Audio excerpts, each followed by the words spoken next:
So if you haven't guessed it, our topic today is wholeness. Wholeness and whole being. And for the whole month of August, what we have been focusing on is the fact that it's hot. And there's no denying that. And the fact that we utilize universal principles and laws and give them an opportunity to work for us. Through our understanding of how they operate, we are able to achieve and accomplish things. Some of those are very obvious, like flight, and others more subtle. And so we made a commitment to use the heat and the fire of August to ignite our passion and purpose, to rediscover within ourselves our promise and possibility. And so today we arrive at the third part of that series and that pattern, which is to look at and acknowledge our own wholeness. I put this in the beginning of the newsletter this week. It's a very short line from David Bohm, a famous physicist. Individuality is only possible if it unfolds from wholeness.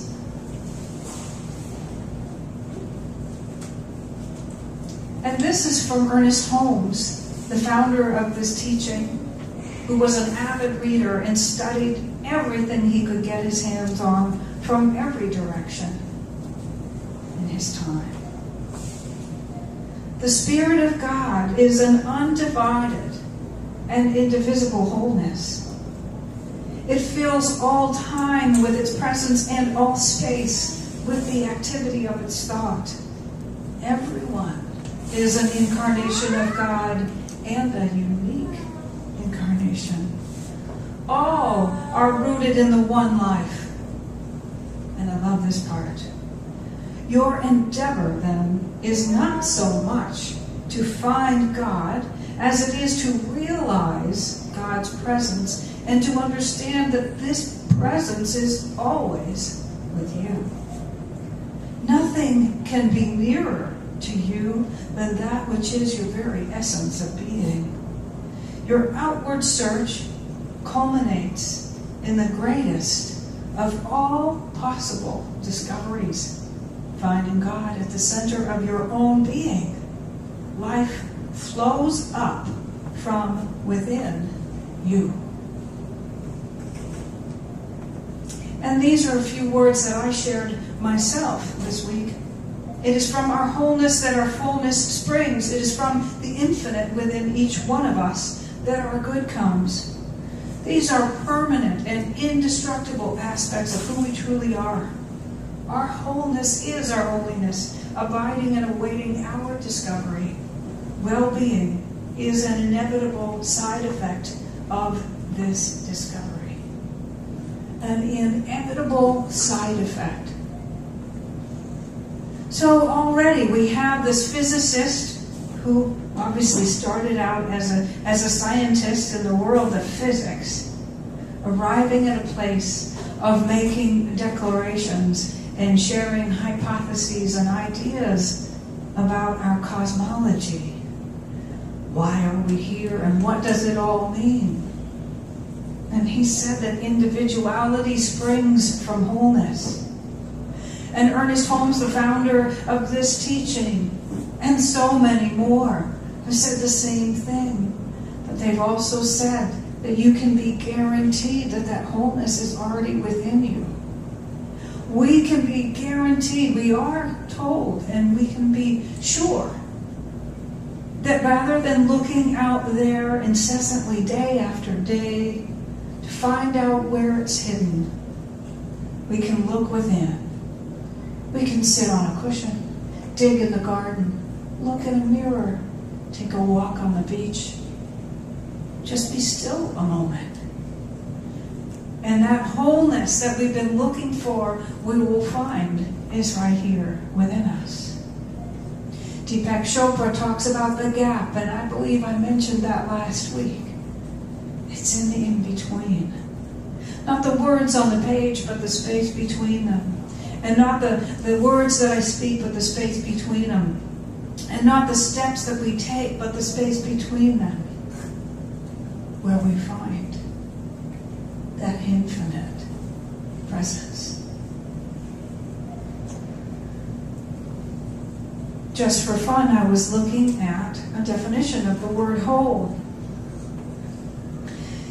Some of the terms that are offered up say complete, full, having all parts, great, unwounded, or recovered and restored, sound and healthy, all parts accounted for, total, undiminished, entire, undivided, unbroken, directed, concentrated, complete, total, is there again, very great, not just great, but very great.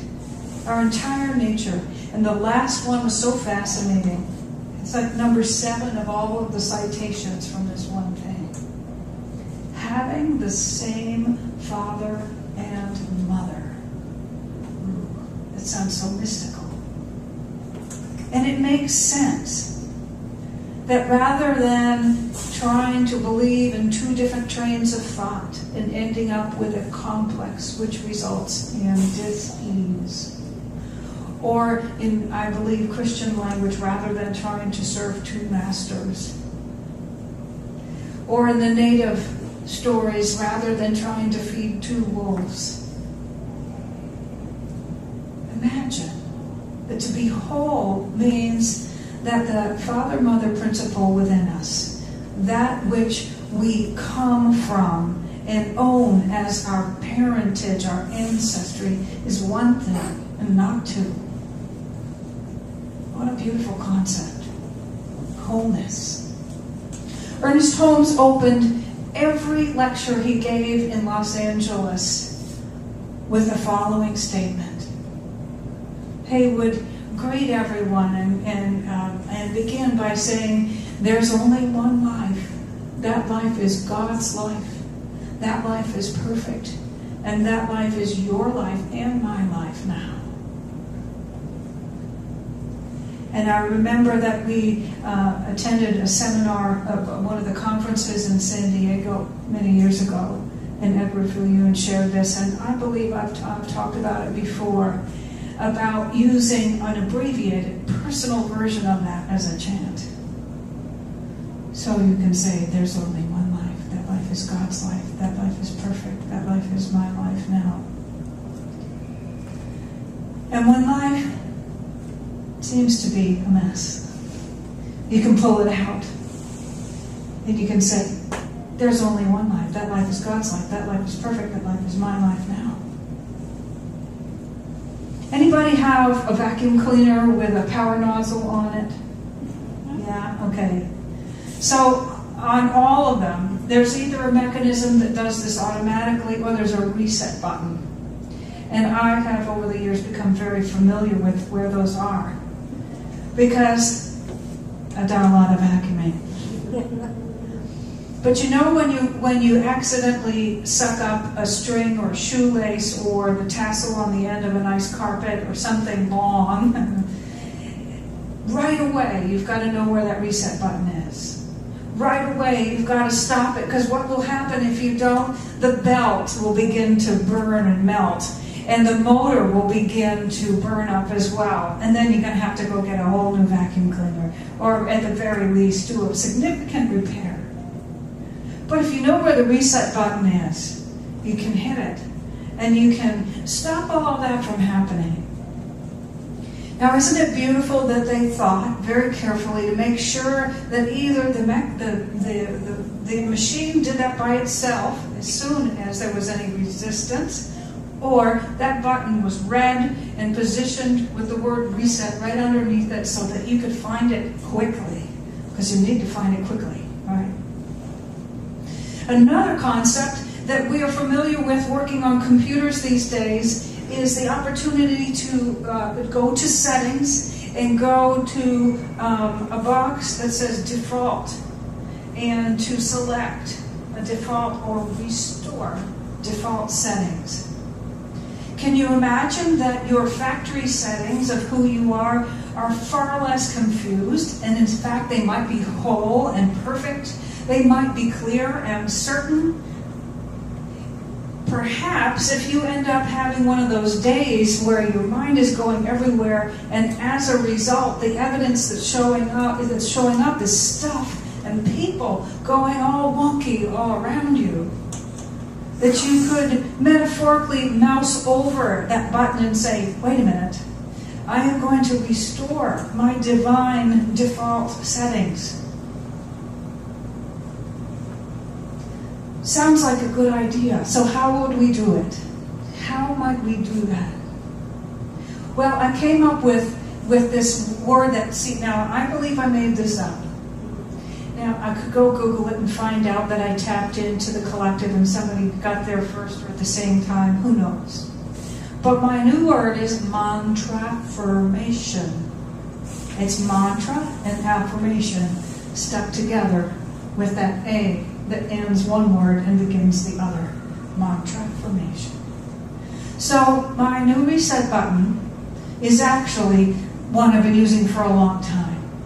It's to carry around with me an affirmation, a mantra, and use it as a mantra that I've had for a long time, and to train myself to start saying it when things get a little wonky. Right away, as quickly as I would push the reset button when I've sucked up a piece of string. Right? Don't wait. Don't let it spiral. Don't let it turn into a vortex that pull you and burn out that belt and that motor and make you have to work so hard and invest so much in recovering from it. But use your mantra formation right away, just like the reset button.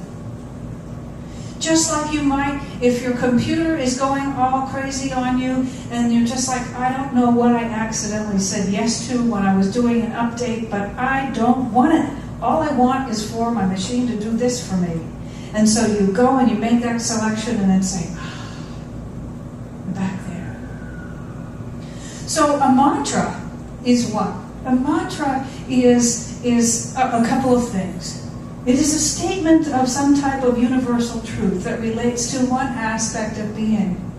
And even in a different language, like if it's a Sanskrit mantra, we're told that we will still recognize it, what it symbolizes and what it means. It's used to focus the mind. It's also used repetitively. Because repetition is one way to create an altered state of consciousness. And why would we do that? Because we want to alter the state of consciousness that we're holding. We'd like to pause the one that we have been having and create a way for a new idea to enter again. We want to let go of or turn away from how we have been thinking so that we can allow in a restored, reset, renewed idea that will serve us better. An affirmation is always positive and specific, and it is in the present tense, and it is personal. And so an affirmation is something that we each create that addresses something very specifically. And why do we use all that? We use those things because there's something that we aspire to, that we have been inspired about, and we're not there yet. But we can see it. It's just right there. It's so close we can almost taste it and feel it. And something in us, our wholeness, seeking expression by means of us, reaches for it, hunkers for it. It might even create that passion, that festering, that, I know things can be better than this. Even that is perfect. So when those moments come, what if we use an affirmation as a mantra to break the cycle of the thinking that gives rise to the feeling, that gives rise to the believing, that gives rise to the creative process unfolding and calling to us everything like it, making whatever that idea was so real. It's impossible to ignore. And that's still perfect, by the way. It involves a lot more effort to be involved in the full realization of something than to change the thought in the beginning or interrupt the feeling in the middle. So a mind transformation will do that for you. So I have a couple. One of them is what we just said. There's only one life. That life is God's life. That life is perfect. That life is my life now. And you keep saying it. There's only one life. That life is God's life. That life is perfect. That life is my life now. You might say it through gritted teeth for a little while. And eventually you'll believe yourself. And things will begin to relax and loosen. The truth will begin to emerge. And falsehood will begin to dissipate and dissolve and disappear and all of those other dizzy things go away. We have the power to turn and to return our minds towards the truth, and the rest will take care of itself. So here's another one. I was thinking of an acronym for wholeness. If we have the letters WHOLE, and we think of some terms that would help us to remember. We have WHOLE, and you have 5 fingers. First one's easy, wholeness, right? The second one, has, because we read a lot about wholeness having qualities. Oh, well, the natural choice there is one. Wholeness has one. And what might we use for the letter L? How about life? Wholeness has one life. And E?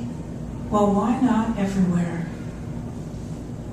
Wholeness has one life everywhere. Wholeness has one life everywhere.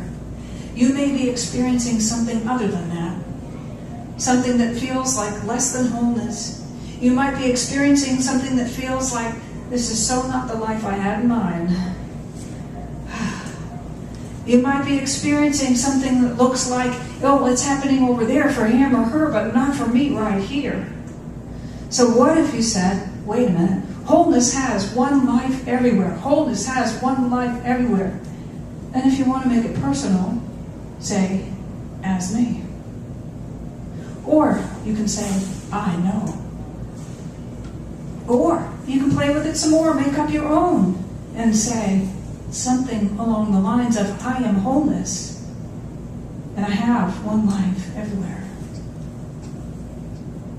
I used to use another one a great deal that I learned back in the mid-'80s from this great old guy in Fort Lauderdale. He said to use the phrase, be still and know that I am God, and say it 3 times. Be still and know that I am God. Be still and know that I am God. Be still and know that I am God. And then say, God bless, and there would be a line on this sheet where you fill in whatever it is you're wrestling with. And so I got into the habit of saying, be still and know that I am God. Be still and know that I am God. Be still and know that I am God. God bless, whatever. And I would say, my thinking, my feeling, my speaking, my acting, my experiencing. And this was at a time when I wasn't sure I wanted to use the G-O-D word, and I quickly discovered that I could use whatever I wanted. The point was to have that connection to my wholeness. So think about this again. Ernest Holmes, well, let's start with David Bohm again. Individuality is only possible if it unfolds from wholeness. However, we know that that condition is met. Because we have learned that wholeness is right here inside of us. And so we don't have to say, well, gosh, I don't have any. We recognize, we know that we do. And we know that if we're experiencing something other than that our endeavor then is not so much to go find God as it is to realize God's presence and to understand that this presence is always within us. And when we suck up a piece of cosmic metaphoric string and the workings of our minds are getting all, those days when you feel like you have smoke coming out of your ears and you're a little embarrassed about your behavior. You're hoping that your inner dialogue isn't leaking, and hopefully nobody knows how bad you're being on the inside. You can hit that button. You might have to pull over, or you might just be able to keep driving. Just learn how to say it, whatever it is. There's no need, there's no requirement to go with the invitation of that thought. Last week we talked about Thomas Troward, how the creative process begins with desire. And then we make a judgment. We decide whether to go with it or not. And once we've made that decision, consciously or otherwise, we enter into the creative process because we willingly look at something and our imagination follows, and the forces of attraction pull everyone and everything around that idea to make it real. We can do that intentionally in the direction of our dreams and desires. And when we catch ourselves doing it in the direction of something we'd rather not experience, we can push that reset button. We can use our mantra-formation. We can start saying that thing that will put on the brakes, pause whatever's taking place, break the cycle of the thinking, which if you've been doing for more than 16 seconds has invited failing, and which if you've been doing it that long has invited that creative process to begin. You can stop. To mix up the metaphors a little more, you can file a change of address karmically before the law of attraction brings you the equivalent of that idea. You can file a change of address so that that cycle is stopped. The third law of motion in physics says that when something is set in motion, it stays in motion until it is acted upon by an outside force. It also works with an inside force. So I invite you to consider and close your eyes with me as we move this into a closing prayer. This idea that Spirit is holy, holy, holy, indivisible, eternal, everywhere present. It is all-knowing and all-loving and ever-perfect and ever-alive. And it has made us out of the same stuff that it is made of, our essence, which is nearer than our breathing and closer than hands and feet, is this knowing and this loving, this perfection in this life. Our essence is all of this good, all of this intelligence, all of this love, all of this pure spiritual substance, all of this energy. That is how close our wholeness is. And how beautiful that we are one with the one and individualized expressions of it. We can have our cake and eat it too. And so it is with gratitude that I recognize that this is true for each of us. That any time we lose our way, we can press the reset button. We can restore our default settings. We can remember that we were factory made to experience knowing and love and joy and perfection and abundance and life itself. That is who we truly are. And so with gratitude then we release this, recognizing, remembering, putting back into our bodies and our affairs this truth, that there's only one life. That life is God's life. That life is perfect. And that life is your life and my life now. together in agreement, we say. And so it is.